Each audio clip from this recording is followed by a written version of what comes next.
Tonight, we're going to go ahead and, we good, Matt, start up? We're going to go ahead and call to order, and if you could, please join me in the Pledge of Allegiance. I pledge allegiance to the flag of the United States of America and to the republic for which it stands, one nation, under God, indivisible, with liberty and justice for all.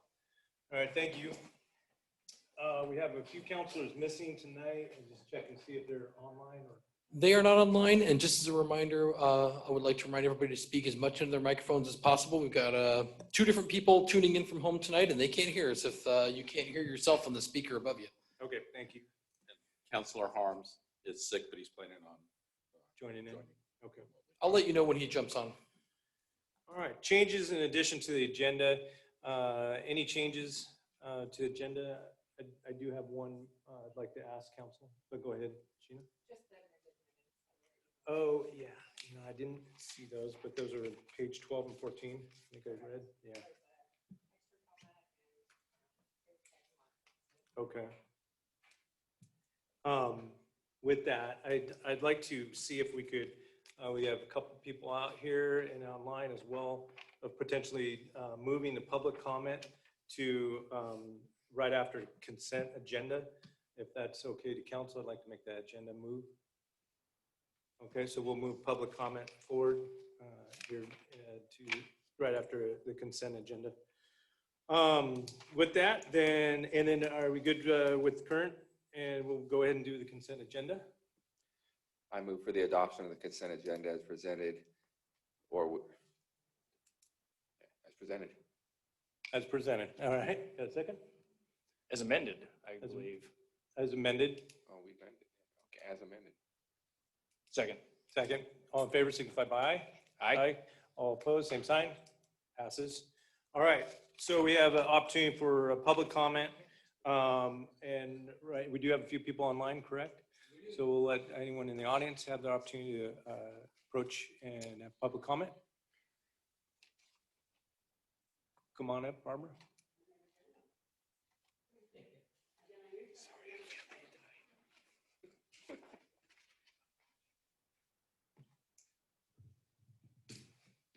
I just wanted to read a little thing, and I have copies.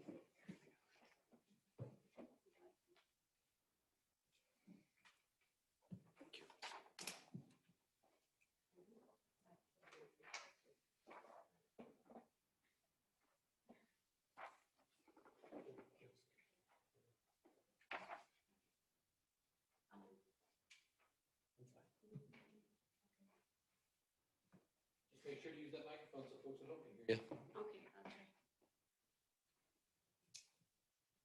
So as you know that I've been very interested in the land swap. So this is just something about that. On March 14th, 2023, the Lynn County Board of Commissioners voted to deny the proposed land swap. 2 weeks later, Mayor Cowan sent a letter to the commissioners requesting them to meet jointly with the city of Millersburg before adopting any final land use decision. Mayor Cowan put out a link to the city's website and a fact sheet called Industrial Development Fact Sheet on the social media website Millersburg Neighbors to help convince our residents to get on board with industrial development, specifically in the area west of the Millersburg city limits. This attempt to win over the residents failed, although it was a good idea to open the dialogue regarding this issue to the residents of Millersburg. Many people responded, and not even one person was in favor of the land swap. I have spoken to and heard from many, many people who are citizens of Millersburg who are also against this land swap. Most are residents and some are neighbors of Millersburg. Some have lived here for years and some are newer residents. Some of them are against putting in a paper plant, no matter where you put it. And some of them, like me, are against taking farmland that has been zoned EFU for decades. I am not against Sofadil. In fact, if they or a company like them were to try to locate somewhere else in Millersburg, I would be in support of it. I am not against industry, but God is not making more dirt. And once this land has been changed to a paper plant, it will be lost as farmland forever. We need to keep the property that has been designated as farmland, just that, farmland. There was an article in today's edition of the Albany Democrat Herald titled, Millersburg's still trying to get land swap that would bring in TP Factory. Lynn County Commissioner Roger Nyquist told the reporter that while he would be happy to meet with city officials, the commissioners are not interested in setting aside the decision they made. We're not going to reopen and revisit the decision we made. We respect their efforts to add jobs to the region, but it's just not that. Mayor and councilors, I respectfully request that you listen to the citizens of Millersburg and accept the Lynn County Commissioner's denial of the proposed comprehensive plan map amendment and zone change request under case number PLN-2022-00807. To do otherwise would be acting in direct opposition of our citizens and their wishes. But with all that said, I do, however, know that being on the Millersburg City Council, or any city council for that matter, is most of the time a thankless job. You all volunteer and spend countless hours of your time meeting and trying to make good decisions that will benefit all of us. And you do that with very little, if any, appreciation from anyone. So although I don't agree with you on this land swap issue, I want you to know that I do appreciate and respect each one of you. Scott, I've known you the longest. You have served the citizens of Millersburg well for many, many years, and I appreciate you, respect you, and value our friendship, even when we disagree. Thank you, Barbara. You're welcome. Thank you for coming forward and reading that letter, and especially your comments at the end. I appreciate that. And with that, I still don't want to take away any time. Is that what you just wanted to present that to us? That was it, and it was at 3 minutes and 30 seconds, and I got it, I think, under 3 minutes. So. All right. Thank you, Barbara. So it's been on my Appreciate heart. that. Just wanted to make clarification, and when I put out, first of all, I don't do social media. I don't actively really participate in comments. I did feel after seeing that the letter got posted and the comments, some of the comments that were being made, my opinion was that I wanted to put out information for people to at least be able to have the opportunity to read the information that our staff and council has. As you know, there's a lot of studying and educating to get myself and staff and council to be prepared to digest a number of complex situations, such as potentially UGB swap. And so with that, I wasn't trying to necessarily convince, I was trying to educate, or at least provide the information that I had been reading and doing, specifically, especially about the industrial side. But I don't take away from your perspective and your feelings on the matter. I just wanted to clarify that wasn't my intention on that. So it was an educational component to it. And then also just the listening. I believe our council is totally open to listening. That was my intention of my post. As I said, I'm not going to engage in social media, but I'm happy to engage with email, or even better, face-to-face. Like, I really appreciate seeing you come to face-to-face. And I really appreciate that you've talked to a lot of people, and from your perspective, a lot of people are against the UGB swap, or based specifically, like you said, you're not necessarily against Sofitel, but against losing that farmland. And I totally respect that. I understand that stance from you and others. But I do want to share with you, I've heard from a number of residents that are in support of it as well, that actually I've met with face-to-face. Okay. And so I can't judge necessarily social media and that being the spokesperson for, or the voice for Millersburg. I think, honestly, to be honest, I think it would be a mistake to allow the social media to be the voice of Millersburg. Certainly, those residents that speak up in any social media or any way, they are a voice. I don't want to take that away, but it can't be the sole voice. And that's just my stance on that. And then last is, again, you and I have got a lot of history, and there's definitely, I can see a lot of passion and emotion that has been brought from yourself, as well as some of the farmers, our partners, our neighbors. I don't want to take anything away from them on that. I just, I do appreciate the working history of that and acknowledgement that it is a tough job and it's a tough position to be in with these decisions. So thank you for coming and sharing this and voicing your personal notes on that. Thank you. You're welcome. All right. Thanks, And Barbara. I know that when new industry comes up in our property over there that's been zoned for, industrial for years, a lot of them probably won't like that either. So, but Yeah. I will support that. So. Okay. All right. Thanks, Barbara. Anyone else in public comment wise here? All right. Anybody online All right, wants? we got one here. Oh, here, okay. And let the record reflect that Mr. Harms has joined us online. Okay, thank you. Hi, Scott Weddle, 3353 Millersburg Drive. And move public comments up. I'll go ahead and say a little thing here now. I hope I didn't catch anyone off guard. I was just thinking that we have an agenda and I Yeah. thought, I knew there were going to be some. We will be discussing this, and during that discussion, we do have it down for a discussion topic. Okay, I can wait. And we can, I think it'd probably be a good time To- to introduce that if you would like to, if you have the time to stay and speak during that. Sure. To council, I think that might be an appropriate time. Is this the AU? Yeah, ADU. Yeah, ADU. Yeah, Yeah. I'm part of All the right. reason that's on. One of the reasons, yes, and that's why we wanted to put it on, because normally we can't respond to questions like that. You brought up a good question, we think it's important to have consideration on. So Okay, let's do that later then. All right, you get to wait a little longer. And I would love everyone to stick around, but anyone online that have a comment? Oh, hang on, somebody has entered a chat comment. I don't have anybody online, but Mr. Harms says that he can't hear Kevin. Got to eat that microphone, Kevin. Doesn't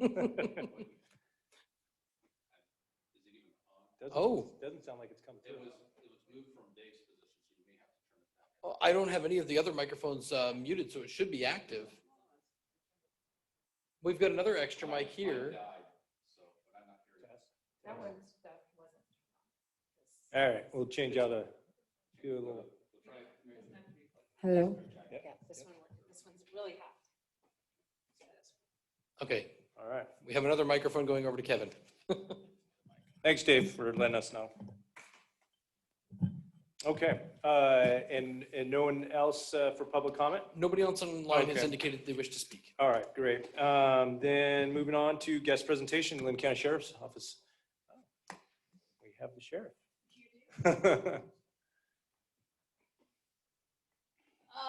Let's see, it's been a few months since, but as I spoke last time, I want to try and make sure I get around to the cities every once in a while just to say hi.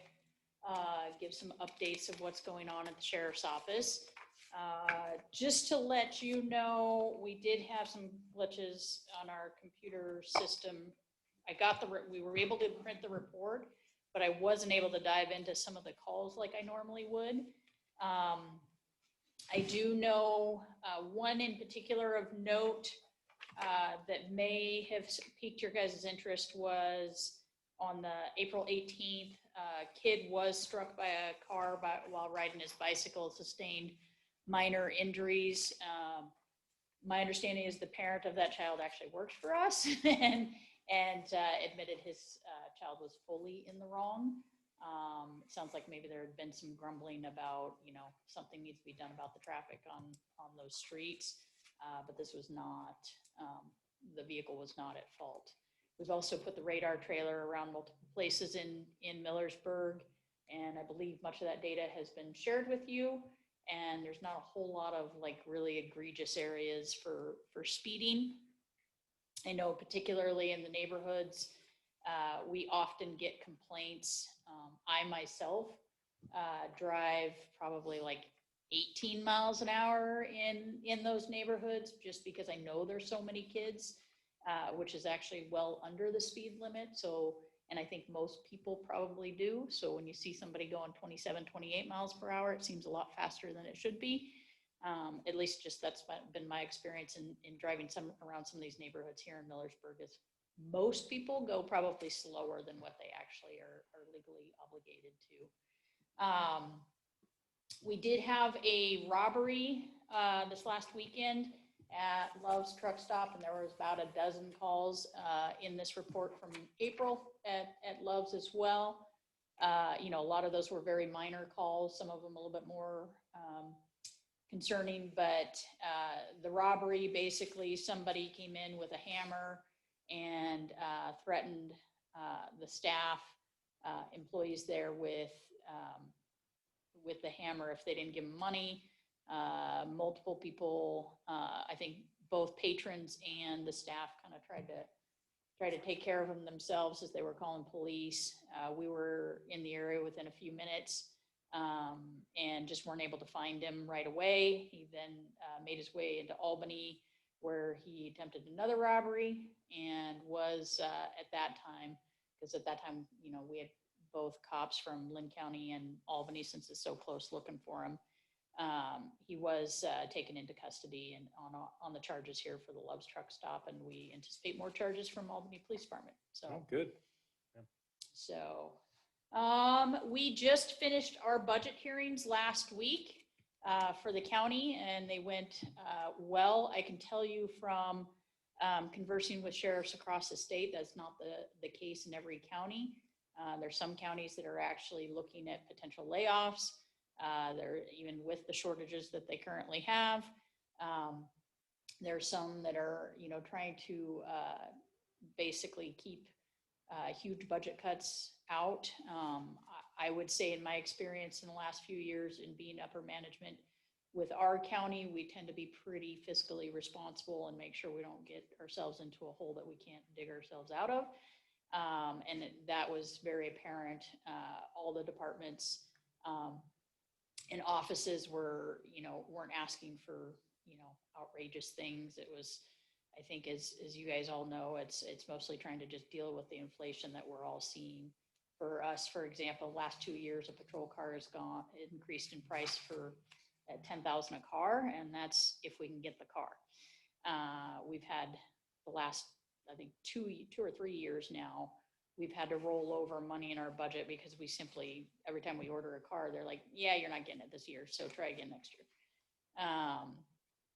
So we're only getting part of what we're actually budgeting for. So hopefully we'll all see that supply chain get a little bit better, and we can outfit our fleet the way it should be. The other thing that just in the since I took office last January, we've had 29 people in our office hired. That's probably a record. 15 of those are specifically for patrol, along with some dispatchers and other areas of our office. We are still keeping our foot on the gas pedal when it comes to hiring, as anybody running a business knows that hiring for any business right now is very difficult. Even just the quality of applicant, and we can't shortcut we can't experiment with a lower quality applicant with what we do. So we just went through a whole interview panel all day, which takes a lot of time and energy for a lot of different people to get even to that point. And we went through about 10 people, and nobody moved on to backgrounds because it was just unfortunately that bad. We just did another one today, and I think there's going to be several that'll move on. But just looking recently at national trends for policing, you're having about a 40% turnover rate across the nation, which is, again, unheard of. And there's a large amount of those people that there's retirements, obviously separation from employment for either disciplinary or other reasons. But more of those people than ever before are leaving the profession just because they don't want to do it anymore. And it's just, it's gotten tougher. There's a different type of employee out there that sometimes they just want to try things for a few years, where before, especially in law enforcement, and I'm sure you had this in the fire service, if somebody was going to be a cop or a firefighter. It was going to be for their entire career until they retired. And that's just not the case with the employees that are coming into the workforce today. But we're making, some good strides in that. It's just getting them all trained up and ready to go. In fact, I just interviewed another dispatcher applicant today, so that's good. I'm closely watching this legislative session overall. It doesn't seem to be too harmful to law enforcement, at least in comparison to some of the last sessions that we've been through. So that's good. We get to breathe a little bit when it comes to policy and trying to change the way we do things. One of the things that we're watching the most that I'm almost expecting to pass that will not only affect my office, but the DA's office and every other police department is I can't remember which bill it is, but it's particularly on automatic expungement. So if you become a criminal, your crime of what certain crime types, property crimes, even felonies, they will just automatically roll off your record, which creates two problems. One, for us, it's a huge amount of work to go through and redact information or exclude information that can no longer be public based on that person's case that they were involved in. The courts have to go through that. The DAs have to go through that. So we have to take whatever report it was that we arrested them on and exclude all of their information about it like it didn't exist. And so the other thing that is harmful too is like some of those felonies even have like a 3-year period. So if they don't commit any other crimes in that 3 years, some of those property crimes will come off their record.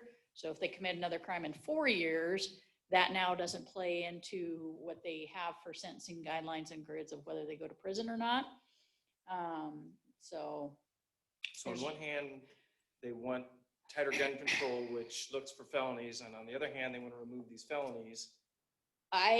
So Oregon is a shall issue state when it comes to concealed handgun licenses.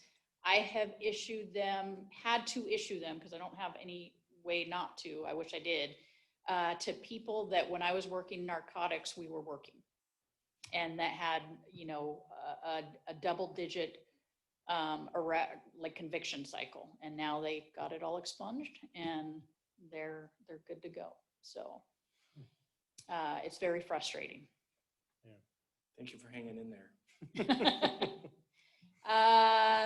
With that, I know a lot of the cities have been talking about the House bill that was passed, I think 2 sessions ago, regarding homelessness. And the one message, and Forrest will advise you what you guys need to do as a city. But my take on it is that in that law, it is about the enforcement of where someone can be and someone can't be. So I've had some of our smaller cities that are getting advice that they have to now open up basically parking lots or homeless shelters or camps and for people to go. And that's just simply not the case. It's going to be us. And remember, we accept your guys' liability by being your law enforcement agency. And it's going to be us and our people that are trained on how to remove those people for public spaces, what public spaces they can and cannot stay in. Because if it's normally closed to the public, unless some case law changes it, in every reading that I've read in that bill, is that they still can't be there. So if you have Millersburg Park closed, they can't just now go live in Millersburg Park. They can't be there during the hours that it's not open.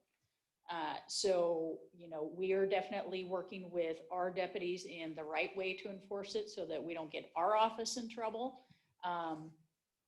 But like I said, I've been to a couple of the cities recently, and they were, pulling their hair out thinking they had to like cordon off lots for people to go set up tents and things.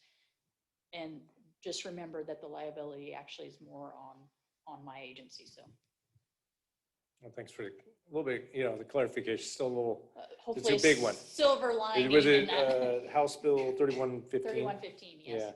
Yeah, Sergeant Frambus spoke to it at last council meeting. We had quite a conversation about it, and definitely a challenge. Sounds like for for you and other law enforcement as well as just public services?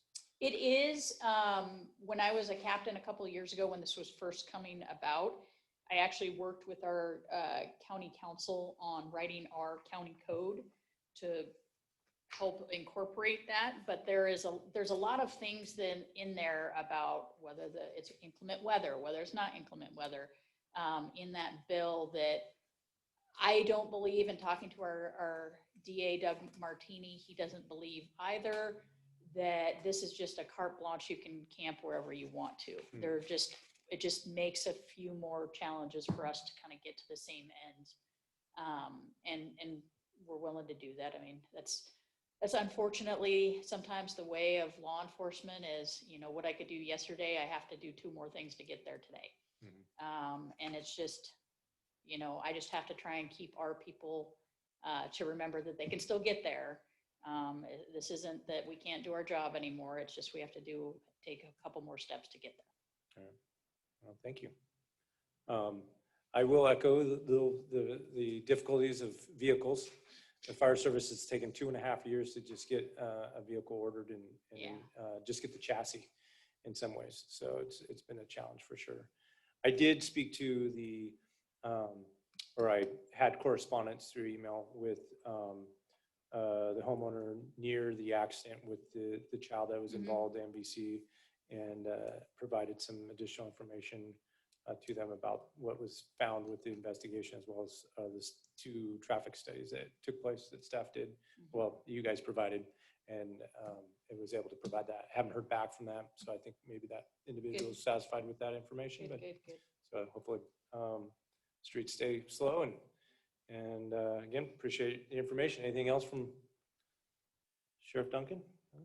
I would just add one item that's in here that I think needs to be highlighted, to thank our resident deputy and Sergeant Frambies on. We have had an ongoing noise complaint from the church, from neighbors on Coquille and on Clearwater. Probably a month and a half ago, one of the neighbors on Coquille reached out to me, and we had a discussion on it. I gave him my number. He actually called me on a Saturday. I was heading back from Salem, so I actually stopped by the church.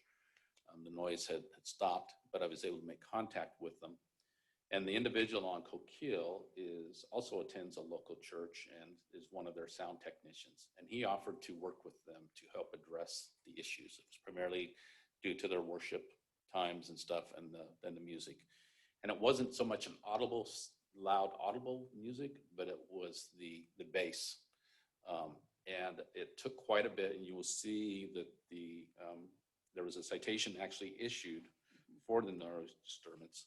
They've been working, trying to correct that, but here a couple weekends ago, it got to the point where it wasn't being addressed. They'd make small adjustments, but it wasn't getting to the point that it needed to be. So they ended up being cited for that under a prohibited disturbance under the municipal code. Don't know, of course, we'll probably need to talk about that. I don't know that they weren't cited to court, but I think it was enough to get their attention. I need to follow up with the respondent party, but I'm not aware of any further complaints. So I think they finally have been able to get it addressed to a level that's. Follow up, so there's not a citation, because no one was speaking about that. A citation was issued, but there wasn't a fine. A fine was not associated with it. Was So there a court date issued on, because that I don't need to recall. appear at that Yeah, court date. that I'm not sure of. So we'll need to follow up on that. It may have been just a function of our computer system didn't have that particular municipal code in our computer, so it doesn't generate. Yeah, sometimes the fine isn't shown. Yeah.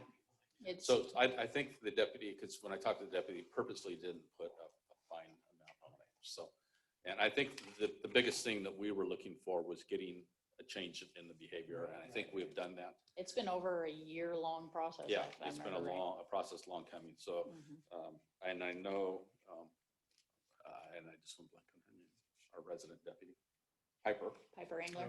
Engler, had actually gone out and met with them and had talked with them a couple times and explained and tried to make sure. And then, like I said, I had a discussion with their sound technician at the church as well.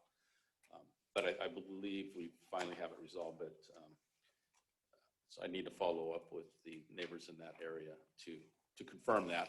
But I think it's something we're gonna have to continue to watch. But it was, I just was very appreciative of the resident who was willing to work, and they would actually text back and forth, and he would include me in the text so that we would be aware of it. And there was a couple times Sergeant Franby took a couple evening calls from me when things were that weekend, because there was a lot of events taking place there over that weekend, and it was quite the disturbance. But I believe we've made some headway on it. So Good. So thank you. And All right. Thanks. All Thanks, right. Kevin. And thank you for the additional, it's a little over your normal hours, but an additional 24 hours of service that you You provided. bet. So We thank always you. try to go over. Sometimes Yeah. it's more difficult than others, but no, we definitely try to make it more than what you're paying for. Thank you very much. You bet. Okay, moving on the agenda. Where are we? There we are. Council or staff comments? I have a few. Any council? sir. All right. So I got a few just announcements and some information. So we have on May 18th, we have at 6 p.m. here, we have the events committee meeting that's coming up. And I'm hoping that Mark, you can be able to attend that. Yes. All right. And so that'll be our first sort of kickoff with where things are with our events committee, and we'll see where it takes us. And go from there. And then Millersburg Cemetery cleanup that took place Sunday. It was in the paper, and they have. I was out there mowing with a few folks, and we took care of a lot of the grass. But there's another meeting or a work party on May 27th, Saturday, out at the Millers Cemetery. So that'd be great if people can attend. And then we have the Grange Mother's Day event, Saturday and Sunday, May 13th, 14th is coming up. So just want to put that out. And lastly, and I spoke to a little bit with Barbara when you came up about the information I posted. I want to make sure the council knew I did post information there on the Facebook, Millersburg Facebook. But it made me start thinking about direction with how we can communicate, or another avenue to communicate with our community and members and citizens. And we try to do this right before COVID, was to have meet your counselor hours, and counselors would make rotation down here and try to be available for citizens to come in and meet. And on sort of the same theme, I want to throw out that maybe that we try to select a day, one day a month, meet your counselors, open house conversation, to just talk with citizens if they show up, and no necessarily agenda items. It'd be what people want to ask or talk about. If anything, just socialize and meet us. And it does meet our goal for our strategic plan goal number 4, which I spoke to before, and I'll just say it again, is develop and enhance opportunities for communications with citizens, businesses, industry, and outside agencies, which I look at our farmers and as well as our partnerships out there.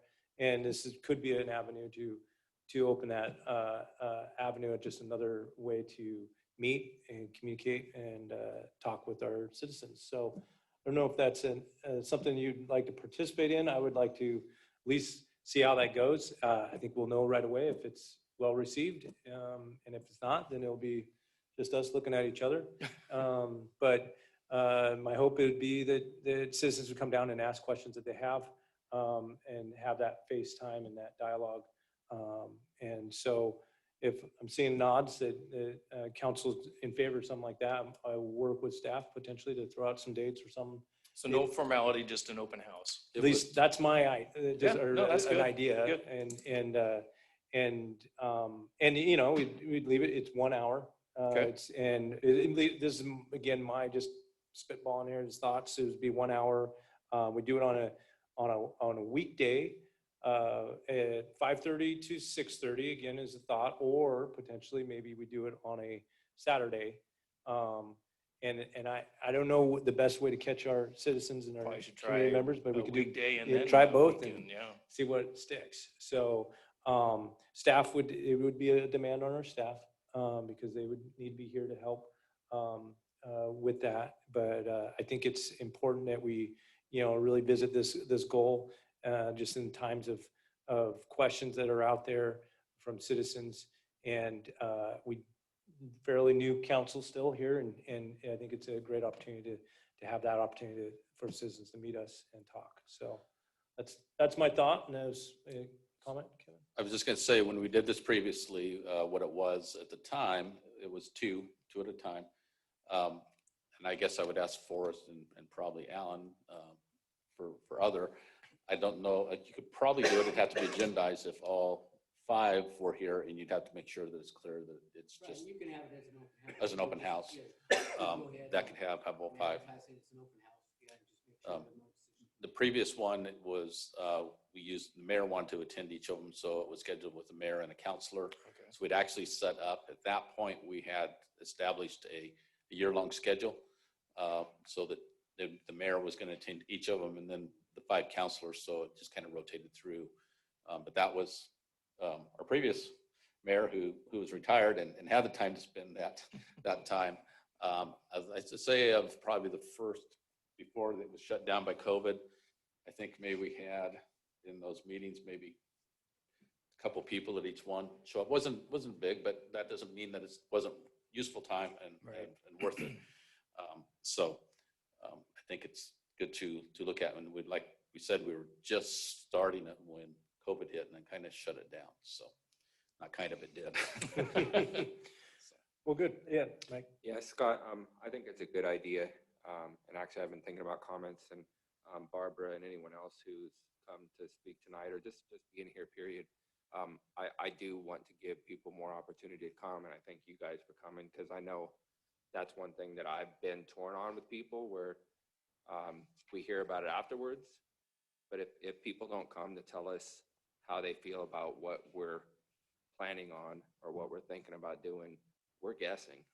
And we're guessing in the route of what we think is best, because there's no one here to speak. So I appreciate you taking the time to come and speak. And I think that gives another opportunity for people to come and talk to us as well, and maybe more in an offline setting where they don't have to sit up in front of us and be on microphone. So Good point. yeah, I think it's good. Excellent. Good. All right, cool. Well, I'll more to come, and we'll see if we can set some dates and see how it moves out. So, all right, thank you. Any other, we'll move on agenda, then go on with the city manager report. Okay, project updates, and I'll let Janelle handle the first couple items here. This first item is about the Miller Cemetery right-of-way. We've talked about this a little bit in the past. We'd hired a surveyor to really dig into the property lines and road right-of-ways around this. So we do have the results of that now. We knew there was an issue on the north side with Millersburg Drive. And this graphic is, it's not intended to convey all the details, but just the overall concept. When Millersburg Drive design was done originally, and it was only constructed up to the intersection with Woods Road, the western part was designed for full street improvements as well. And at that time, it was known that within the fence line, there were grave sites. And although there are documents that show right-of-way inside the fence line, that was never intended to be built in. It's just not something that we want to get into. So the discussion was the north side moving the right-of-way to the fence line and not having any right-of-way within the cemetery. The surveyor who dug into this discovered some things through the old documents and county road surveys and right-of-way from way back in history, that there's a lot of ambiguity actually about where those right-of-way lines are. Fortunately, the cemetery board chair, who's the one who's been working with us on this and wants to get this resolved as well, like us, is not interested in spending a lot of time and money in a legal battle trying to decide what should or shouldn't be the correct historic lines, but just let's all agree on what we want them to be now and clean this up. So what you're seeing on the north side there in blue is what we would propose to vacate, essentially, and give to the cemetery, because we don't want to get into a project where we are potentially digging where there are grave sites in a historic cemetery for the road project. On the east side, it was always, I believe, understood that the road right-of-way continued straight north, and the road improvements were constructed in that area, but the green that you see there actually is part of the cemetery property. And there are no grave sites in that area. It's well outside the fence line.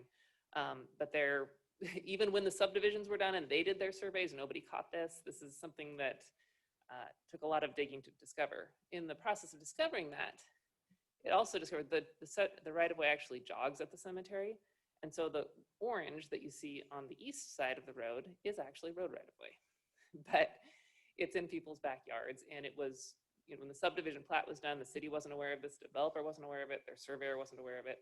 So that's just all the background to basically say, we're planning to clean up all these property lines around the cemetery and put the lines where everybody thinks they are today. And that'll do a couple of things. One, it'll just clean up things legally. And two, we have an interested and willing partner with the cemetery board at the moment to do this. If we were in a situation where we needed to force something, it gets a lot harder. But in this case, they're willing to just do a trade of property. There is some historic evidence that maybe that corner there that's cut off, right here, was part of the historic use of the road, so it could be right of way, and but they're really interested in that for the cemetery, and we don't plan to go back to a Y intersection there. That intersection has been built. So this is just to let you know this is coming. When it comes before you, we'll bring the documents. What we were envisioning were right-of-way dedication and right-of-way vacation documents to adopt, to put the lines back where we believe they are. But as staff, we're still figuring out that process, because cemeteries have some unique things about them too when it's changing property lines and then road right-of-ways. So hopefully by next month, maybe we'll have those resolutions for you, but just wanted to explain it now and see if there are any questions before we complete that process. Nope. I'm glad we're not moving grave.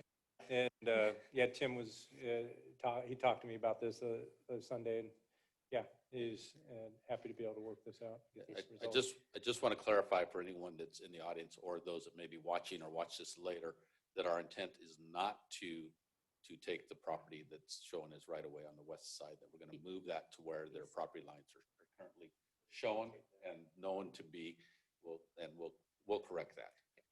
And I was also going to clarify, for those lots on the east side that are part of Becker Ridge, because this wasn't known at the time, this doesn't change anything for them for their taxes, because the tax maps all show that as part of their property. So there won't be any impacts unless those folks are, we could reach out to them and let them know, but they would not know this took place otherwise. That definitely cleans it up for sure. So yeah, thank you.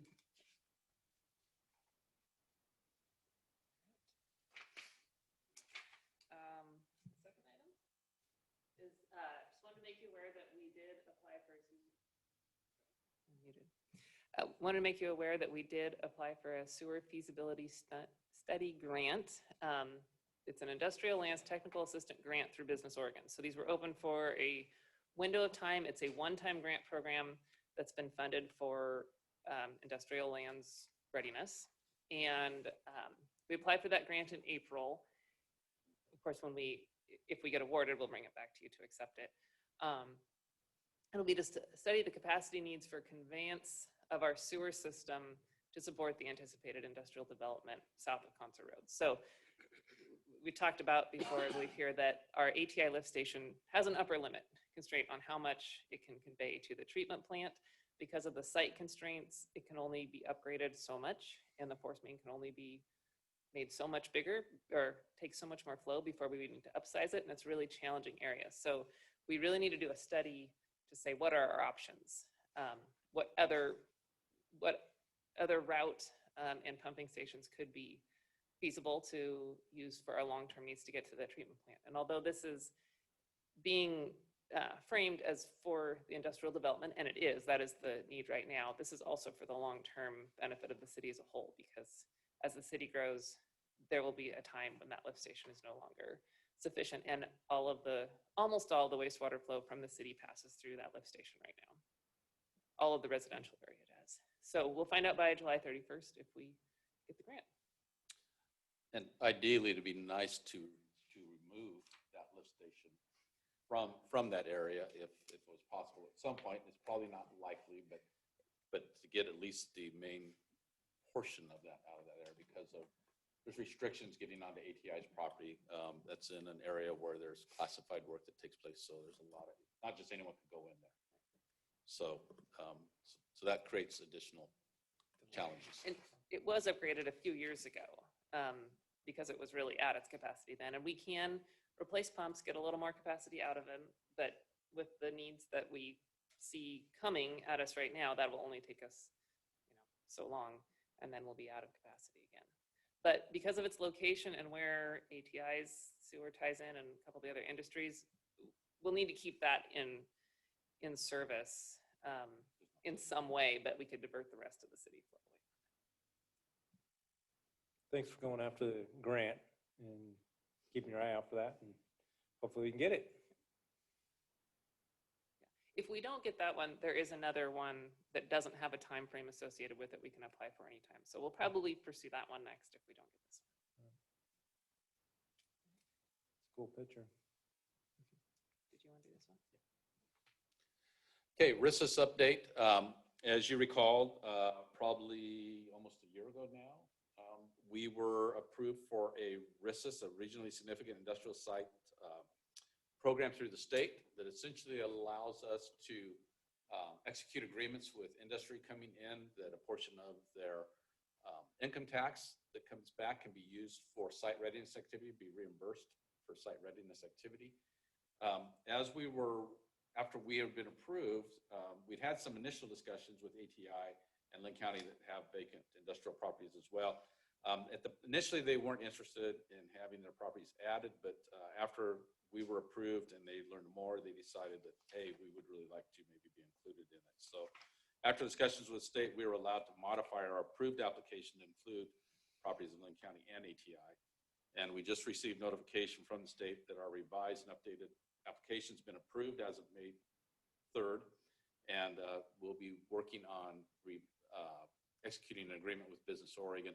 And then following that, we will need to have agreements with both ATI and Linn County, as well as individual companies who want to do it. So the reimbursement requests have to be submitted annually by March, and but the activities have to take place within 5 years of approval and completed those activities. And we cannot begin to request improvements until after the construction has begun, I think. So we're probably 2-3 years out yet before we would see anything from this program. And it would remain in continuation for 30 years or as long as it remains funded and supported by the state. So we'll be working, when we get that, we'll then work with sub-agreements with both county and ATI on their properties and any future businesses on either ours or those properties as well. Any questions on that? I'll give a first shot on the utility billing, and Sheena can correct anything that I mistake. Last month, we shared with you the policy we put in place for utility billing write-offs. One of the things that was requested of council by council of staff was, what are we looking at for potential write-offs? So we're looking at potential write-offs of past due accounts from 2018 to 2021. There's actually one account from 2022 where we talked about express pay that would be included in that. Total of 18 accounts, approximately maximum would be about $7,100. But there are some things we're looking at potentially within that yet that could still be drawn, taken out for either some sewer accounts that may go on, and some others that would be withdrawn and taken to collections or otherwise yet. We're looking at for those, that time period would be about $7,100. So on that. And as I mentioned, express issue, there was 3 accounts, a total of 204.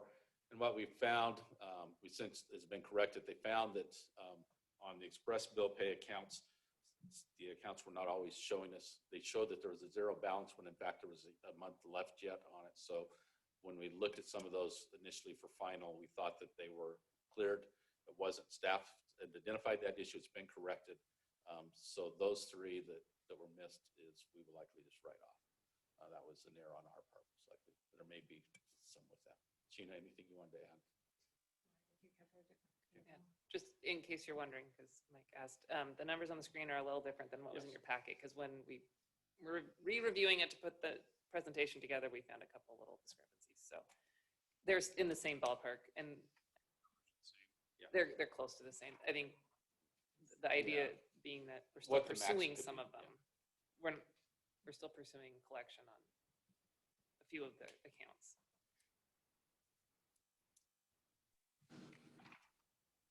All right, thank you. Any more? Any more on the report? We good? So real quickly, I'm just going to highlight a little bit here on the speed report then. This was just discussed previously. I'll just give you a little bit more. I just want to provide a little bit more context on this. As the mayor mentioned, he was, after that motor vehicle collision, a neighbor who had previously expressed some concerns with speeds on Trask, sent him an email on it. So after that initial request last October, November, we had requests for both concerns with speeding on both Sonora and Trask. And so the county placed the trailers out there, placed the speed trailer. In fact, when the trailer was placed on Trask, we didn't tell them where the caller was, but when we saw the address come in, it actually was placed in front of the individual who first expressed concerns on Trask. So the trailer was on Sonora for 7 days and on Trask for 12. Sonora averaged 348 trips per day and Trask 304 trips per day. And the reason that's important, I want to share with you, there was a 2011 report done by ODOT that lists the average weekday trips per household as being 8.9 trips per household. Which given the number of vehicles recorded, it would appear we were seeing minimal, if any, of use of the roads for cut-through traffic from other neighborhoods. Because that was one of the concerns that we were hearing is that once that connection went through, we were seeing a lot of cut-through traffic. So if you look at the numbers that they were utilizing, does not appear to be occurring. That would actually be within the numbers that the state says is normal for that type based on the counts. And the reports also at the time showed the speeds, the 85th percentile speeds in both cases were under 25 miles an hour. So again, it didn't appear that wasn't a speeding problem. And as the sheriff mentioned, Sergeant Framby's followed up on this, and as she mentioned, the accident was actually, because of it being an LCSO employee's son, was actually investigated by OSP. And OSP also determined that there was speed was not a factor. Driver was not issued any citations.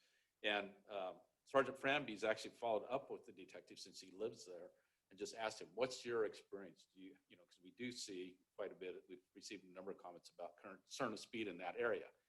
And the detective shared that he walks his dog regularly in the neighborhood, including Trask, and he says, I did not see it. In his estimation, there is no speeding problem on Trask. And that he said he just wanted to make sure that it was clear, as she mentioned, that it was the fault of his son. He said, I don't think the driver, if they tried, could have avoided it because of what had occurred in this situation. So just wanted to pass that on to you. It was unfortunate. You never want to hear of a child being hit. Luckily, it was very minor injuries. It wasn't related to excess speed. And from what we're seeing, and both from data and now from a firsthand report of someone who probably has a pretty good understanding of what vehicles travel and who lives in the neighborhood, also has confirmed that. So just wanted to share that. Any questions on that? I have one. Have we got the numbers back yet on the speed concerns on Alexander? We have not. We should be shortly. I think they moved the trailer to an additional location as well. Okay, I just haven't seen it. Yeah, we haven't gotten the report yet from Alexander. They did move it to another location and gave us some data that we discovered was messed up. And then they discovered a wiring issue with the trailer. So I don't know if that impacted the Alexander data or not, but we need to find out. So I'm sure they'll take a look at that, and if it is, then they'll reposition it. Okay. I would just mention that we've talked about previously, and you'll see here in the next two budget meetings, we're also looking for potentially purchasing a portable radar sign that mounts underneath our speed sign so we can move to different locations this next year. Any questions, any further questions on the speed concern? Nope. Thanks for the additional detail. Yeah. How portable? Very. As in, how stealable? The way they mount to the pole, they're not very, I think it takes special tools to take it off. But people can be very resourceful. Yeah. Of course, there's nothing keeping someone from coming in and hooking up that trailer and walking off. That's with it, true, or too. pulling up onto another trailer and going off with it. So I guess if someone wants something bad enough, they'll find a way.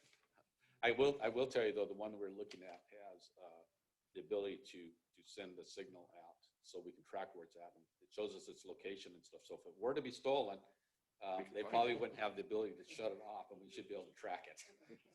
So. All right. All right, Ready for thank the you. next one? Yes, Okay. here we are. So unfortunately, the second time around, our city attorney has made the announcement a second time that he's retiring.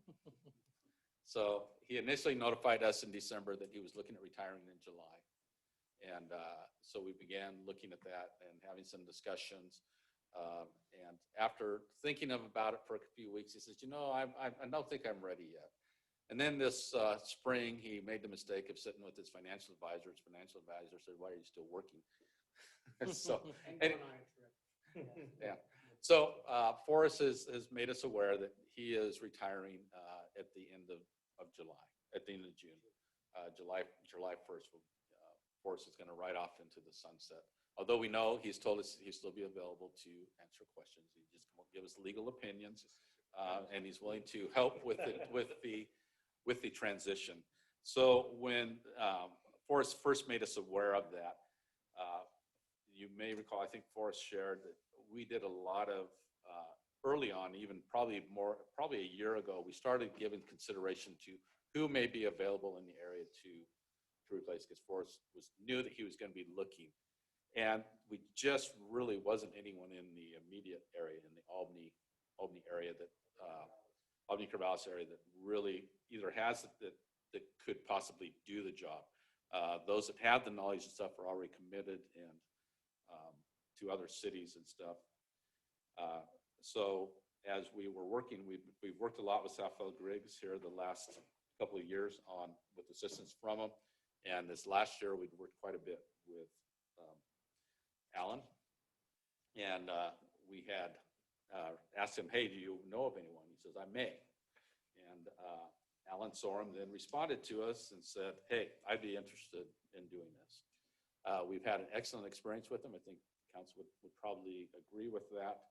So we have asked Alan to provide, if they would be willing to do that. They have responded and replied with us with a letter of engagement for general counsel.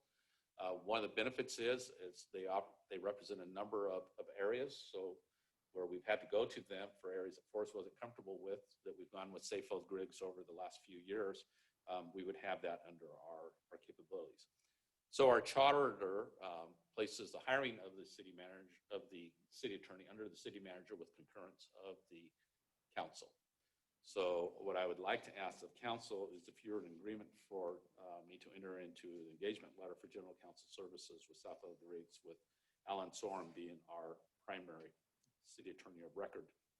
I would like to go ahead and enter into that so we can begin transition and he and Forrest can work together in the remaining months. Does he need a motion for that? I was going to ask if we could make a motion to not accept the We twisted arms for a long time, and we actually more than that, because he was talking probably a year and a half ago that he was going to go, and we convinced him to stay until, so we probably got another 2 years out of it. So. It'd probably be good just to have Always, sure.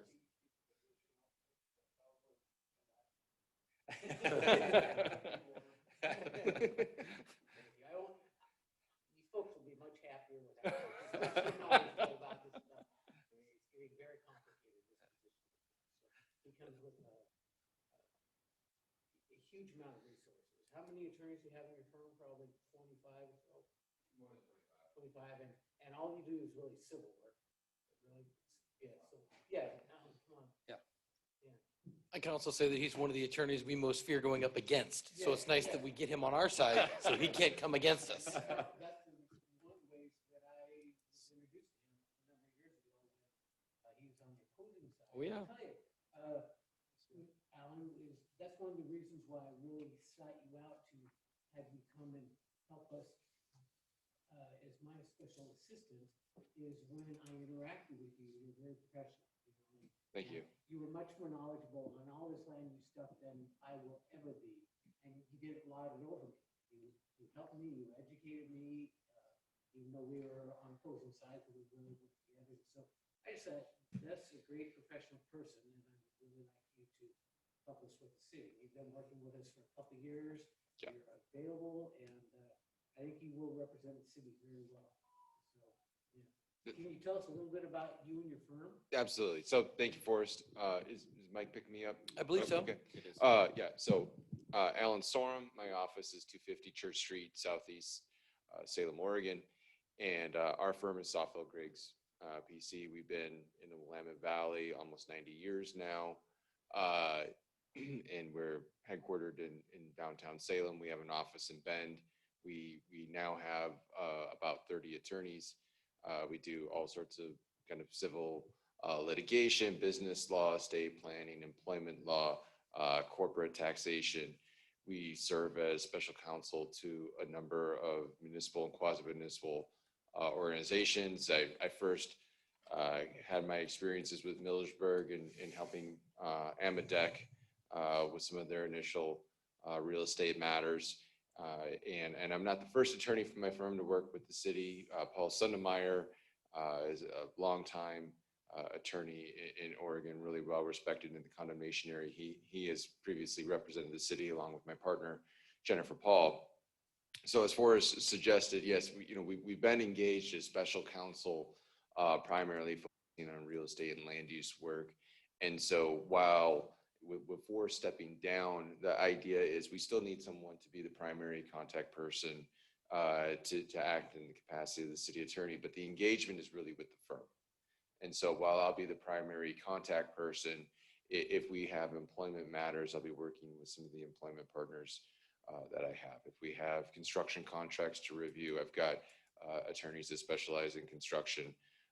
Real estate, land use matters, planning commission, city council hearings, I'll be the primary service provider for those areas of expertise. But there are, some of those things. So we'll still need someone though to kind of help give general advice as to, all the many issues that pop up. So my hand is up to do that, be the primary contact person with Kevin. But the engagement is really, not just with me, but with everybody that comes with us. And it's one of the ways that we try to help serve our clients efficiently, because whether you're a municipal corporation, nonprofit or private entity, everybody wants to get good value for their services. And so we keep that in mind as well. One thing I'd like to point out is, I look back over your shoulder, I see Barb is here.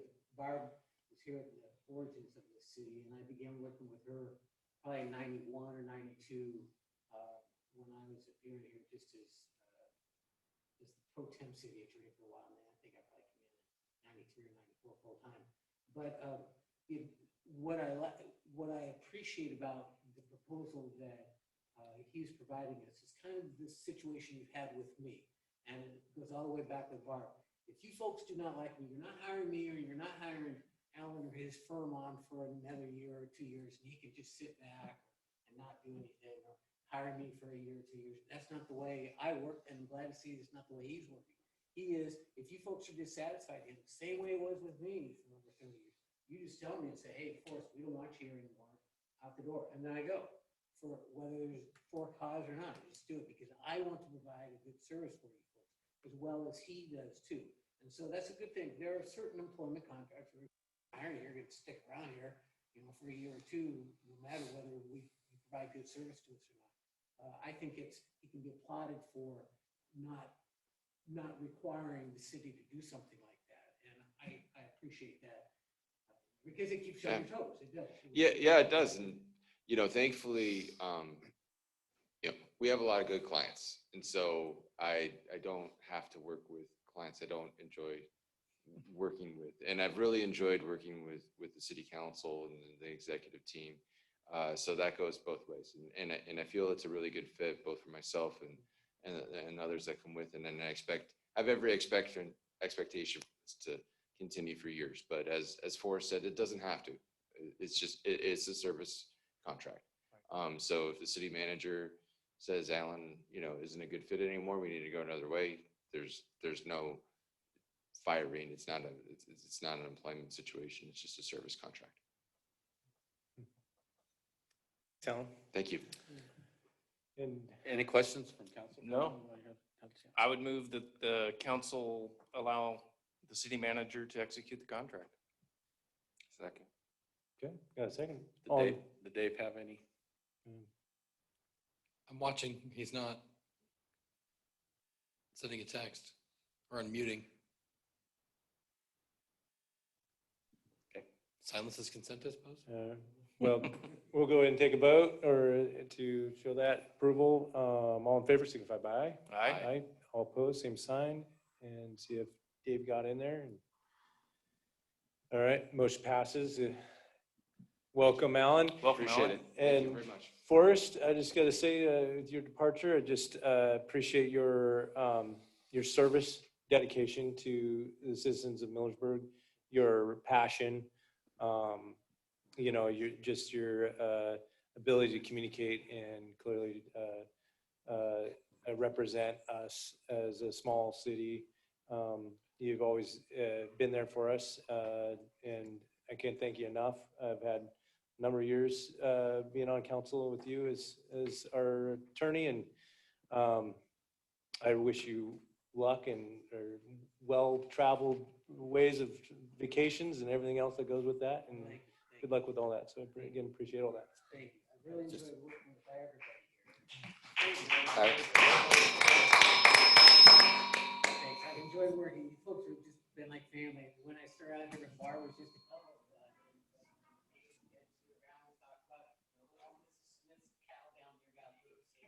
she hurt herself in the barbed wire, let pay $2 pet to Mrs. Smith's cow. They've kind of grown now, so we need better expertise. Happy.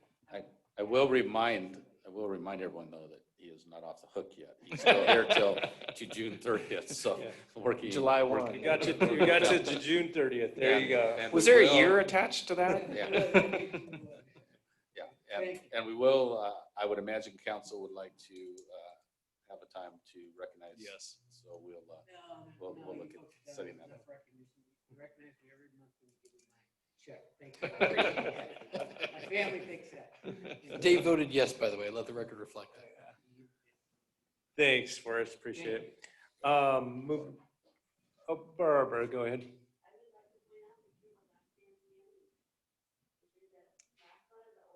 I know, I am. And on with the new.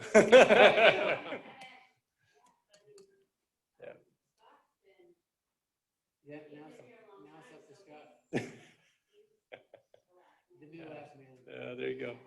Thank you. Any business? No? All right, moving on then. We got new business. And you want to? Yes, Take that. I will start the newest. Yep. The most recent one is ATI Enterprise Zone request.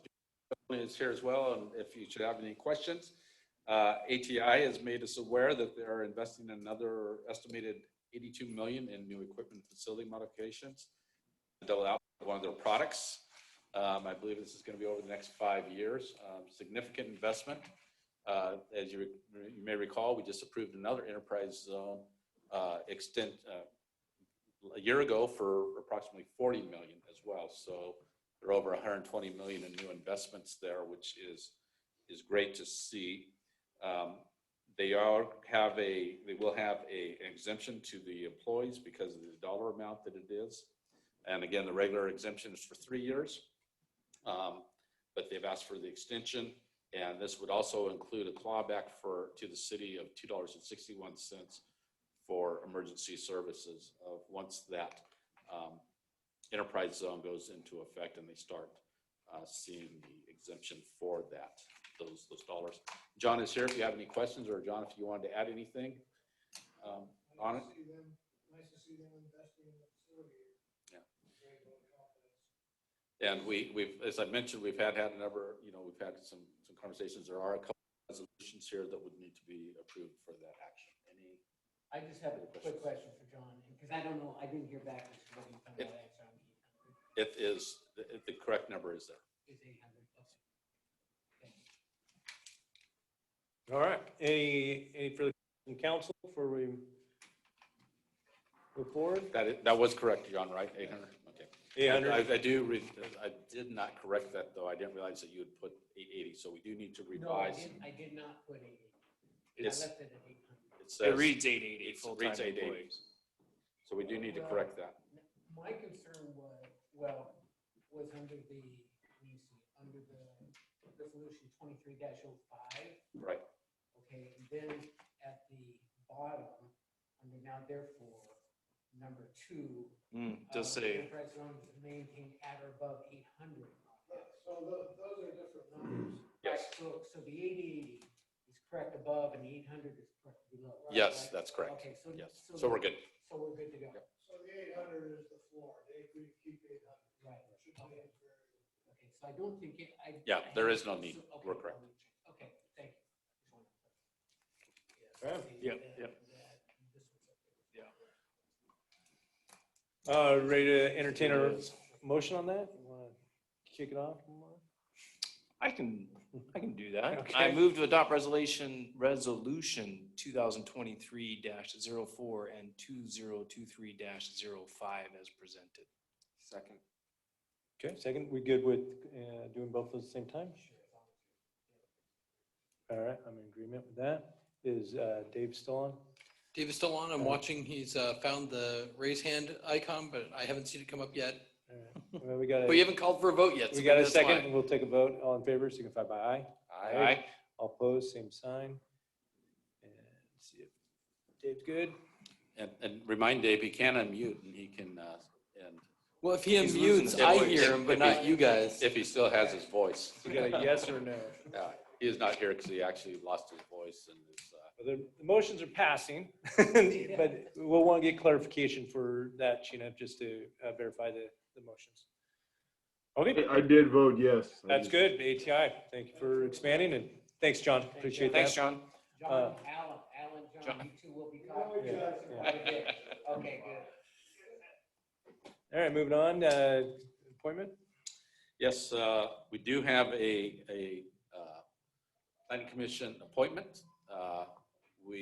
Last month you made an appointment to fill Jason Young's position. The individual that was at that position attended the training that was provided by Matt along with Mr. Iverson.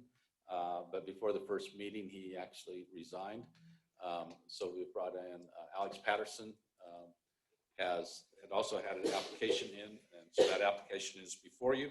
Just for disclosure, he is with Rhodes Warden Insurance. They are our representative for CIS insurance for our insurer. So, but he does live here in Millersburg as well. So, and actually, our previous representative for a long time was also a planning commission member, and I just went blank on his name. He passed away a year or two ago. Are you referring to Dan? Yes, Dan Nixon? Dan Nixon was a principal with the company and was actually our representative previously with Rhodes Warden, and was a longtime member of the community and served, I don't know how many years, Barb, but a long time on the planning commission. So I actually would be kind of following his footsteps. Hopefully not, yeah. As far as Too far.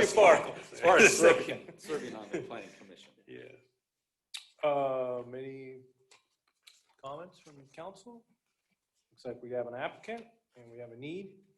And from reading it, looks like meets all the qualifications. Is interested, so I'll motion that we accept Alexander Patterson into the Planning Commission for the City of Millersburg. Oh, right there. I move to appoint Alexander Patterson to the Planning Commission to fill the remainder of Jason Young's position. Thank you. Second. Second, all in favor, signify by aye. Aye. All opposed, same sign. Got a All right, thumbs up got that? from There we go, Dave. thumbs up. Next. All right, Historic overlay. I believe Mr. that Strike. one's on me. So the Morningstar Grange has explained to us on a couple different occasions that they would like to get some grants to renovate their facility, add an elevator, things like that. But they really need their property to be in historical designation before they could go after certain grants. So understanding that, staff is now requesting that the city council initiate a city amended action to move forward a map amendment and add a overlay to the Grange. And part of the reasons why we want to do that are up here on the screen is the fact that the Grange has been providing services to our people and the people surrounding the city of Millersburg. And that they're one of the few places that can hold weddings and funerals and events like that here in the city. And we want to recognize that. We also recognize that we probably should have added them with the historic zoning overlay back when we redid the zoning designations a few years back. It just slipped past us, but it probably made a lot of sense to do it at that time. So in a way, this has helped make up for that. They are a nonprofit, and so for them to carry the burden of this zone change would be extensive for them. And we want to recognize the good work they have done in the community, help them get those grants. So this would begin with an initiation by you folks. There is a new historic overlay section in our code that we haven't actually used yet. And so this is going to be the first time we've exercised that muscle. And that includes getting a historic commission together, which we've never done before. The code does explain that the planning commission plays that role as the historic commission, but it also explains that it needs to be initiated by you folks first. So that's why we're here today, is to get that kicked off with an initiation. It would then go to the historic commission and then to you folks for a final action. And I just want to point out, one of the reasons we are bringing this forward is if the Grange was required to bring this forward on their own, it would be significant cost fee. And I believe, Matt, what would the fee be if they were to initiate it? About $2,500. $2,500. Yeah. So, and the fact that, they do provide a community service and that we really should have probably caught this in 2019. And given what that they are a nonprofit, we felt it was appropriate to ask council to initiate this action. And this is just over their current site. Just over their site, just over their parcel. I think it's great. Yeah. I like the idea. I'll do it again. I'll move initiate H1 23 dash. Is it, yeah, is it? It's Is it It's HI? HI. Yeah, I just yeah. realized I said one, so let me change that. I moved to initiate HI 23-01 to add historic overlay zone to the Grange. Second. All right, we got a second. All in favor, signify by aye. Aye. Aye. We got a hand up by All Dave. right, good. All opposed, same sign. Motion passes. Thank you.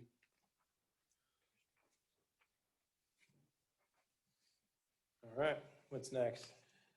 The next one is professional service amendment. I know it has my name on, but I'm going to let Janelle address it. Forgot to change the name on me. Okay, so we actually have three different contract amendments that we'll go through here. This is the first one. So the amendment number 2 with AKS, and the actual amendment is in your packet for this one. The reason I'm asking for this amendment is we had 2 contracts, one with AKS and one with Marsh MD for wetland services on our industrial property to help us through the permitting process and working with the regulatory agencies. Through the course of how the project has evolved, we've ended up spending more contract with AKS and less with Marsh MD than we anticipated up front. Marsh MD was going to do a lot of the regulatory coordination, meeting with the Corps, meeting with DSL staff, but it turned out that the project ended up being a little more traditional and standard than we anticipated at first, and so AKS has taken over the majority of the work. I'm not proposing that we amend Marcia's contract to reduce scope, but we won't spend much of what's left in that. But we do need to increase the budget in the AKS contract to get us through the submission of the permit applications and then the follow-up with the agencies. So it's a request to approve this amendment, which will increase the cost in the AKS contract and extend, I believe it extends the end date as well to get us through that process. But we don't expect any net increase in the total cost that we anticipated at the beginning for the wetland work.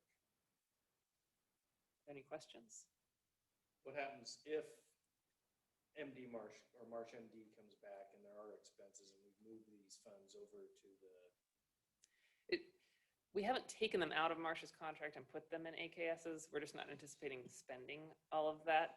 They're all time and materials contracts. So it would be a matter of managing the project to not expend over the total amount we'd anticipated. But all of the total of what we think that we will need through the end of the process is in the budget that's coming up tomorrow night that we'll go over. So we can't overexpend our budget, Right. as a whole. But Marsh would not just go do work without us already, directing him to do that. Sound good to council? Yeah? Entertain a motion? I move to approve amendment number 2 to the professional services agreement with AKS Engineering and Forestry. Second. All in favor, signify by aye. Aye. Aye. All opposed, same sign. Counselor Harms votes yes. All right. Motion passes. Thank you. On to the next amendment. So this one and the next one were lumped together in your packet in one item because they are, or under the agenda, because these are routine contract amendments that we've done every fiscal year with David Evans and Jacobs Engineering for our ongoing engineering services. So David Evans' contract would be amendment number 8. We took a look at what the amount that's in the contract right now that's been amended, over the last couple of amendments, and the schedule, and we think there's sufficient funds remaining in their contract. So for this one, we're just requesting a contract amendment to extend the end date to June 30, 2024, but not add additional funds to the contract. And the reason why we don't need to add additional funds at this point is this is mainly for construction inspection. It also has some stormwater components, which we recently did an amendment for complying with the MS4 permit. The construction inspection has really dropped off in the last 6 months or so with lack of development. So the funds that we had already in the contract didn't end up getting spent, and we expect them to carry us through this year.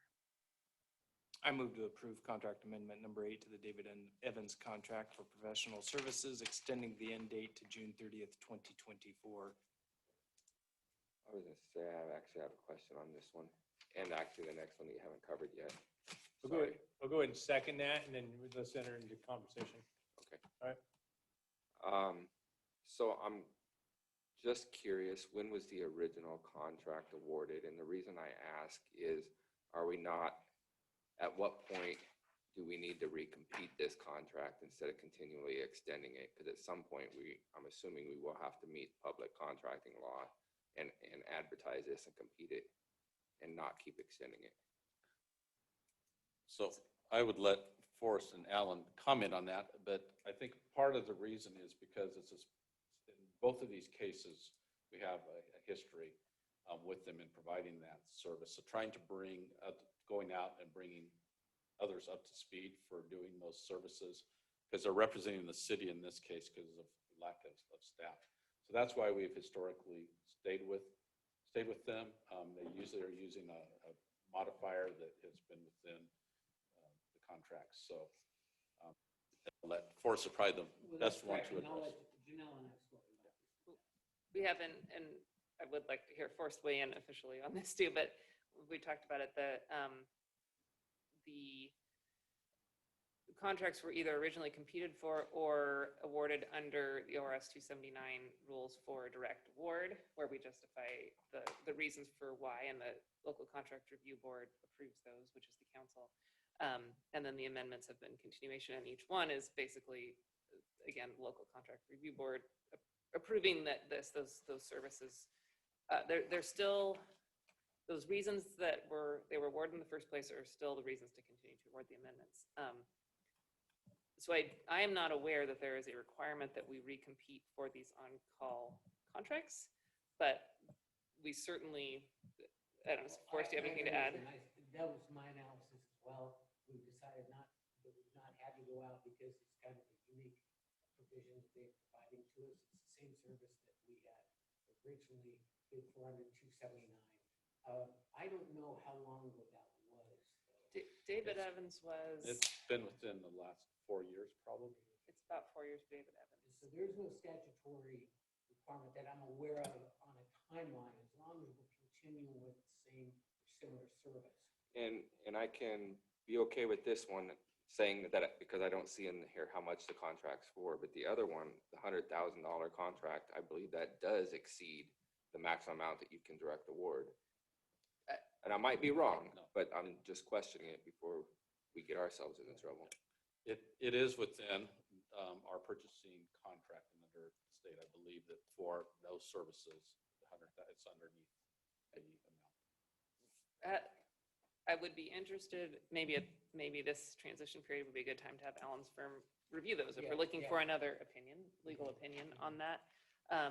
But my understanding of the ORS rules around that is for the larger procurements and professional services, there's still a process in place for alternate award and direct award based on the justification in that they are there's a process to go through, and we have to document it, but that they are considered the best value for the city.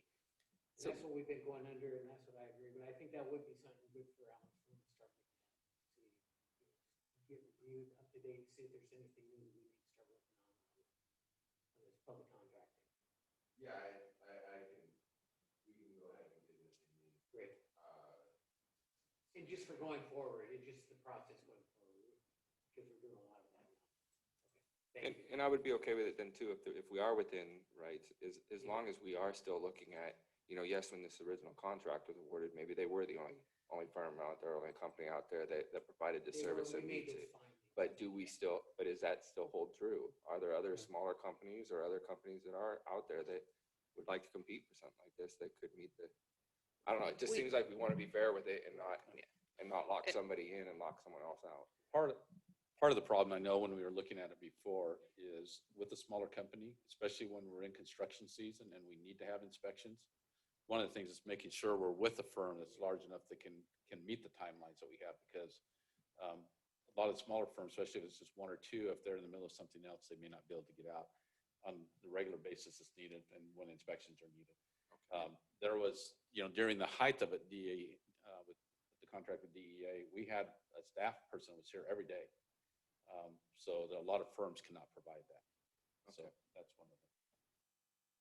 And then like now, we're at a point where we can't. So being able to ramp up quickly for that as well, if we had a major project come in tomorrow that's going to require a lot of inspection services again.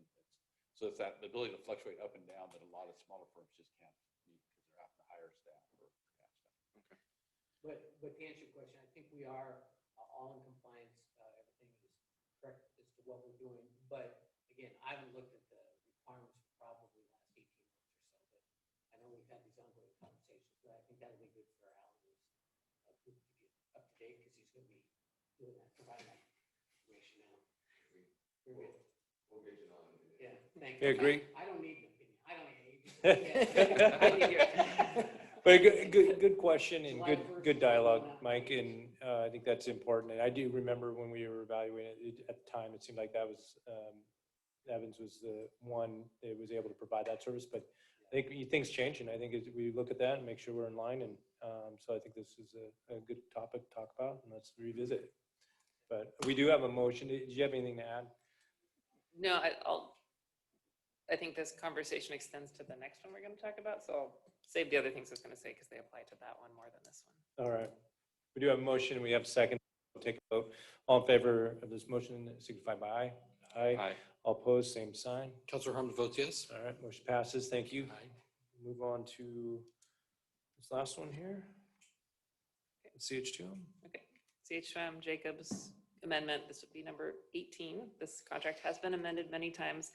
It's not in here, but I can tell you this contract was recompeted and awarded in 2014. So it's been some time since that happened. Prior to that, they also had an ongoing contract for, I don't know how many years, but many years before. Barb might be able to tell us. So the contract amendment that is before you is the same contract amendment we've asked for annually, extending it another year for on-call engineering support. It is $100,000 not to exceed for the next fiscal year I should say July 2023 through June 2024. And we have included these funds in the budget that you'll see tomorrow night, so the proposed budget for next year. And this is one that I would like Alan's firm to weigh in on. There are many reasons why we've continued this contract, and some of them are the same as what was mentioned for David Evans. The long history with Millersburg and the depth of services that they offer makes it much more efficient for staff and for the projects to get things underway quickly and get them taken care of. When it was recompeted, price was not allowed to be considered under the ORS for engineering and surveying contracts. It is now allowed as a consideration, is my understanding, but we haven't gone through a recompete to look at those numbers. I can tell you for both David Evans and Jacob's contract, the multiplier, which is how these are set up, it's a raw labor rate and then a multiplier on top of those rates, have been negotiated, and Jacobs did drop theirs fairly significantly a couple years ago when we asked them, hey, can you sharpen your pencil a little bit more? And I could get you the date on that. I don't recall exactly when it was. But so the request is to approve this contract amendment. Both the David Evans and this contract amendment are not in your packets yet because they need to be drafted. But because of, we're only in May now, but because of the way the work and the billing goes, they're going to be starting in on work that will be billed after the next fiscal year. And so for accounting purposes, it would be helpful to have the contract amendment approved so that they know they're not doing work at risk of not being paid in the next fiscal year, which has never been an issue for Millersburg, but it is something that they have to think about. All right. Any questions? Mike? How you feeling about that? Another one for Alan to go ahead and look into. So you got that, Alan? As well? Yeah. Same thing. Go ahead.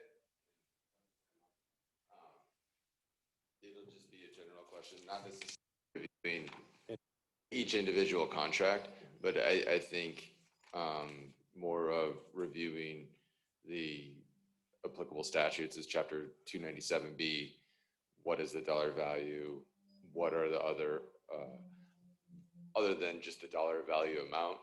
What are the exceptions to the RFP process, and when we can go ahead and deviate that from that, and kind of give Janelle and Kevin some general guidance as to what those procedures are, and then if we need to review any particular contract, then we'll figure that out. But at first, I'm just kind of seeing that we just need some general advice on revisiting what are the applicable rules, so that the management team can then take that general advice and then apply it into reviewing the specific contracts. Excellent. Can I also add that going through that process is fairly time consuming of RFP request, getting those in, evaluating those. For continuity of work, I would recommend approving the amendments and working on this if we were going to recompete through the next fiscal year, so we're ready to go and have those in place before we get to the next one. Otherwise, we would have a gap in services, and we do have work in the queue right now. That's fair. All right. No, it's time and materials for work completed. But you're retaining these people for when you have work. You don't really have work for them all the time. On-call contracts are structured so that there's an agreement in place, and when we need the work done, we can give them tasks, and they will do that for the time and materials. Yes. Okay, yeah. All right. Good dialogue, good questions. We have a motion up there for possible approval. Approve the contract amendment number 18 to the Jacobs CH2M Hill contract for professional services, extending the end date to June 30th, 2024, and increasing the not to exceed value by $100,000. Second that. We have a motion and a second. All in favor, signify by aye. Aye. All Counselor opposed? Harms says aye. All opposed, same sign. All right, thank you. Motion passes. And I think we finally got to you, Scott. Yeah,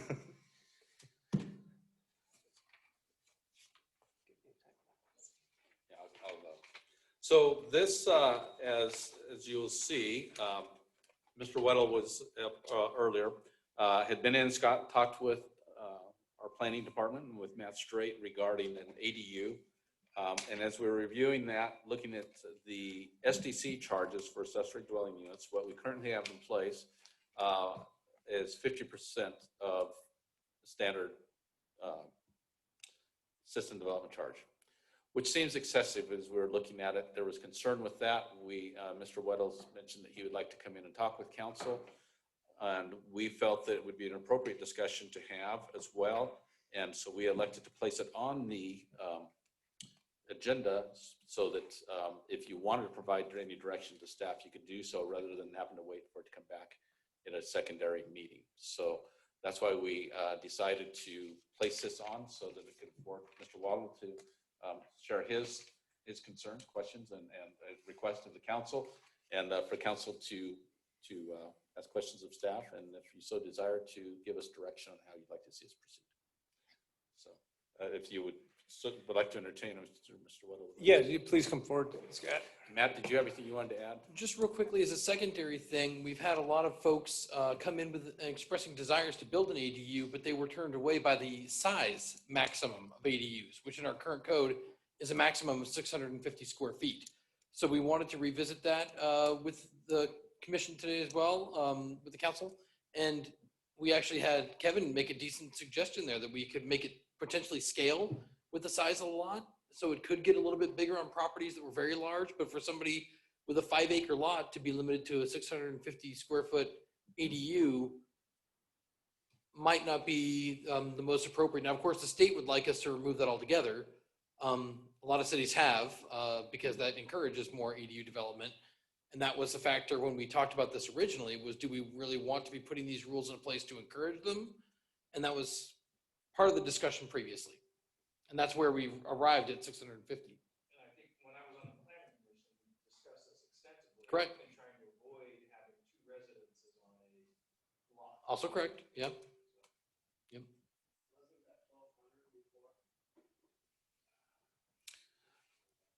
No, ADUs have never been that size. We didn't allow ADUs before. We allowed them when we first turned that switch on. We limited it to 650. I right out believe the gate. maximum was 1,200 for accessory structures.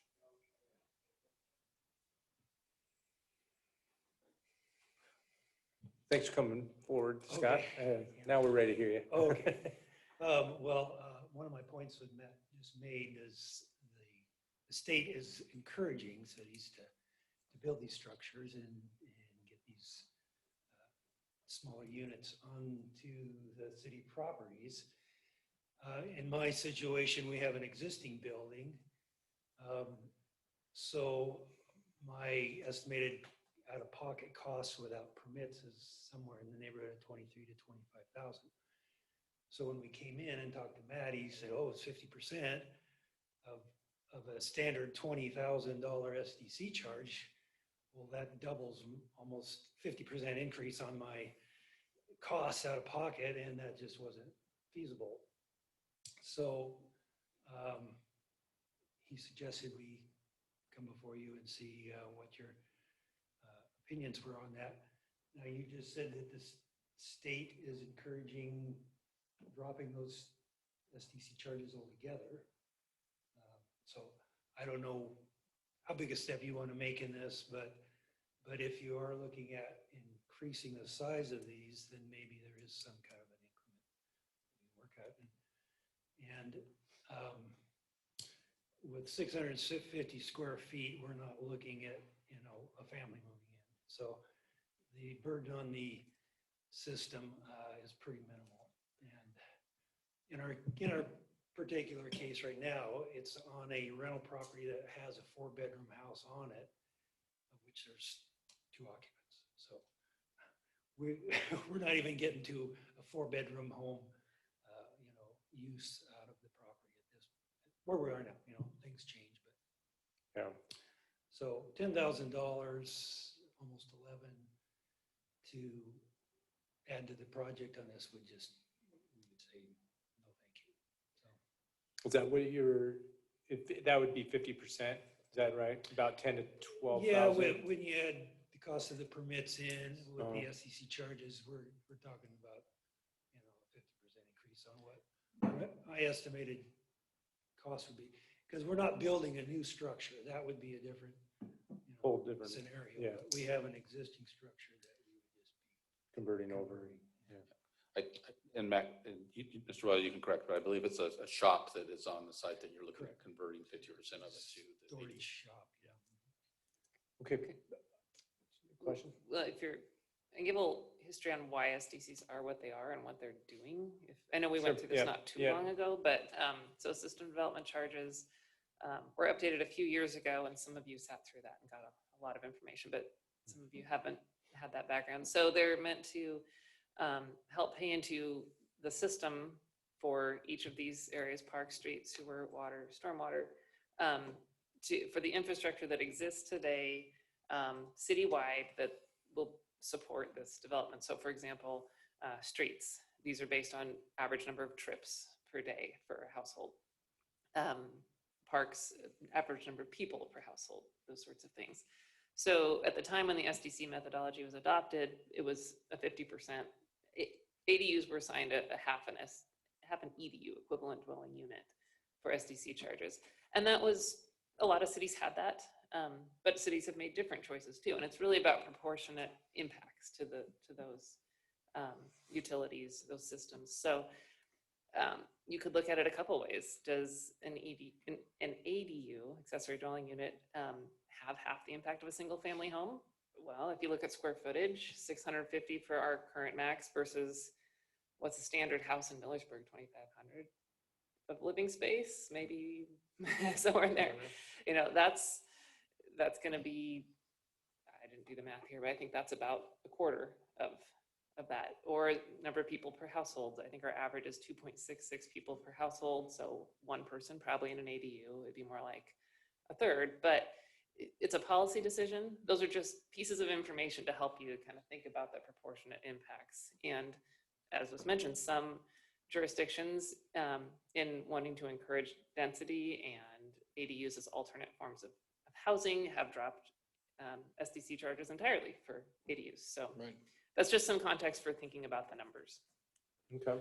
And I think one of the reasons we had the higher, probably at the time that ADUs were, the staff council at the time, planning commission and council at the time, I think were resistive to seeing ADUs coming in. And when they were at it, it was because of correct me, Matt, I believe it was the change in state law that we had to allow it. Correct. They weren't happy with that ruling by the state, pushing that on and requiring it. So they weren't they did not want to encourage ADUs at the time. Don't know that that's still the current council, if that's the present council and planning commission's thoughts now that we've seen some ADUs come in on there. So we felt it was timely to have that discussion, and we thought that it is definitely, as you mentioned, I think it was probably, at one point it was because they wanted to discourage, but I don't know that that's necessarily still the consensus here. So. Well, and additionally, on top of that, we just passed a new housing element in our comprehensive plan. And one of the new policies that we added in there was that we were going to revisit ADUs in general to see if the size limitations that we had and the SDC charges were still appropriate. So by just discussing this here, we're being consistent with one of the policies we just passed a couple months back. Right. So I've actually looked at this a lot, and not just for this subject, but for homes in general. You know, the big discussion in the state right now is trying to build more homes. And really, unless you have really gone out to look at, oh, I want to buy this empty lot and I want to build a house on it, and you start talking to the developer, you don't realize how much money you have to spend before you can till the ground. I mean, it's depending on counties, and I don't know what Lynn County is here in Millersburg, but I mean, throughout the state, it's anywhere from $30,000 to $50,000 for your permitting, just before you can even put a board in. I mean, that's, when you look at the whole cost of a home, that's a lot of money before you can do anything. And I think looking at some of these fees, I mean, I can understand maybe a charge for sewer because obviously it's going to impact the sewer system by having more people use, but the park is there. It's not going to, what's the $4,000 for? Are you going to go change something in the park? I don't think so. The street, the same thing. The street's already paved. Are we going to change something? I don't think so. There's going to be maintenance done on it, but that's going to be done with the property taxes. So in developing the SDCs and in the statutes that allow them, SDCs can only be used for capital. And when you do your process of developing what your charge is going to be, you go through a process of looking at all past construction projects that contribute to the whole system and all what's needed in the future. And that plays into our master plans that have been adopted. So for the park, you're right, that's not for maintenance, that's not for upkeep of the grounds or anything, that's for paying into the facilities that the city built in the first place. But it's also for those expansions that are needed. And the council can certainly adopt, these were the maximums that the methodology came up with. The council can adopt a lower value, and many communities do. Millersburg did not choose to do that at the time, but you can always revisit that. But I would say any reduction in SDCs, especially in the water and sewer, will result in higher rates because the cost of the system is the cost of the system to deliver that service and have the upgrades at the plants that are needed to continue to deal with growth. And the same is true for our streets. So people will pay for it one way or another. It just may not be the burden on the new development. It may be more of a burden spread out over people who are already here as well as new development. All right.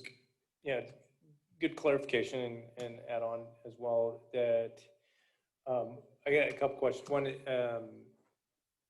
well, this is new, so I'm assuming the Planning Commission hasn't had any conversation about this. Planning Commission has had no involvement in SDCs. That's always been a council thing. Right, but so did we develop it as council, the fees and everything, or did they propose that initially when they came forward? It's council. Council Council only. and the pay structure, okay. The square footage was. I guess square footage would be. That, yeah. Yeah. That I was guess part of the that's what- sausage making at the planning commission level for sure. Yeah. And my recommendation is if you wanted to have a discussion on that you would recommend, have staff make a recommendation for planning commission to reevaluate, to consider change, if you want to see a change to the size of the ADU units and direct. ask Size staff was to pretty take much that- the Take only that back to. the only part they came up with when they first started that conversation. Well, there's a lot of development standards for accessory dwelling units as well. The planning commission was pretty strict on those. They had to match the house, the roof had to match. Setbacks. The setbacks were very and height. specific. Definitely Height was very remember specific. a lot of discussion about Yeah, that. You know, it was at the planning commission level, but I know it trickled to us as well. So, yeah, I wasn't sure if it was just us solely. So tonight, we're just having conversation and to potentially look at restructuring of, restructure of the fees or reduction and looking at avenues of what that would look like. Is that My recommendation would be, rather than looking at restructuring of the fees, if you wanted to change the multiplier, I would stay with the multiplier for what you want to apply SDCs to for an ADU. Mhm. So we're at 50% now, so I think the cleanest method would be if you wanted to change that percentage. or square footage, right? Well, square footage doesn't have anything to do with the fees, so I No, wouldn't mix those. right. But to change to change it across the board for each of those, there's a resolution for each one. So it's to change, we would be looking at changing multiple resolutions to make the ADU change. And then I would also say if there's a desire to revisit SDC charges, when they were adopted with an automatic escalation factor based on the ENR construction cost index. And we are coming up on that at the end of June, beginning July 1, they'll automatically go up because that's the way they were adopted in the first place. So if you want to revisit that, we definitely can do that. Just so you understand the timing of how that fits in. And if you direct us to, bring that back, we can certainly do that. There's definitely history with that. We got behind, and so that's what we're doing, the catch up in the sense of staying current. I know that. I do think it's high. We didn't know what we didn't Yeah. know back then, It's all and your the fault. popularity of ADUs, having served on the planning commission, the tone at the time may have been restrictive, but we also didn't know what to expect, and so going back and revisiting this is very good. Yeah, it's Very good.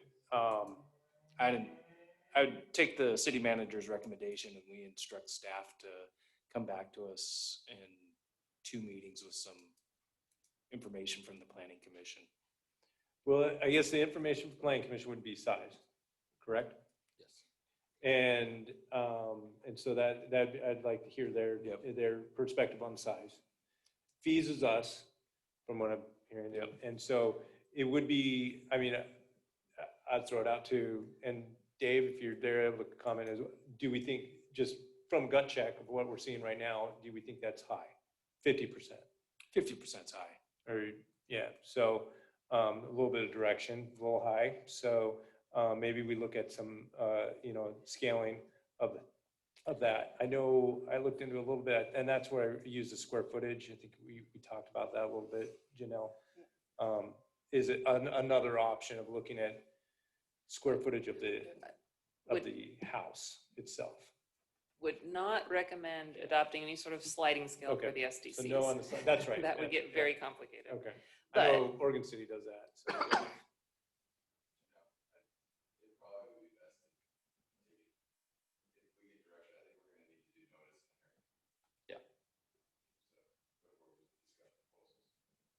Okay, so probably just come back with some direction for us, proposals, and we'll do that, and we'll open that up, and see where, where we can land on that, and then that gives time to the planning commission to address the 650 square foot size, and see where it takes us in the next few meetings. It's gonna take a little time. Mike? Matt, I will say, if this does get brought up with the planning commission, I do kind of like the idea of scaling it depending on lot size. Okay. And I don't know what the previous council or whenever they looked at it, their thoughts were, but I think, did we not find out last summer when you guys were at the park that the mother-in-law units and stuff like that was a big deal with a lot of the citizens here? That was one of the number one things they brought up, wanting to be able to do, correct? I seem to When remember we- something like that when we were asking all the things that what people wanted changed in the. Oh, when we were doing the outreach for the housing element. Oh, yeah, for Right, sure. That was a big. Yeah, it came thing. up a So, number I of mean, This is times. something that actually people want to be able to do. Well, that's why we added the policy that said we're going to revisit those numbers, because we heard so much volume from everybody in Right. the community that there was interest in that. And we were going to bring it back to the city council and bat the idea around a little bit more, which is what we're doing now. All right, sounds good. Staff, you good with that? Scott, no, obviously we didn't get to an answer, but we wouldn't be able to, but The ball rolling. got the ball rolling. Right. Thank you for Thank coming you. forward and sharing that with us. All right. Any other new business to come forward? It's on the agenda. I moved it forward. Any parting comments from public? Anyone online? We do have some folks online. Give them a sec. Anybody online, if you wanted to speak, go ahead and let me know and I can put you on the house system. Okay, and closing comments from council? Nothing for me. And I'm I assume Dave's off, and then I'm gonna adjourn the meeting. Thank you. One more.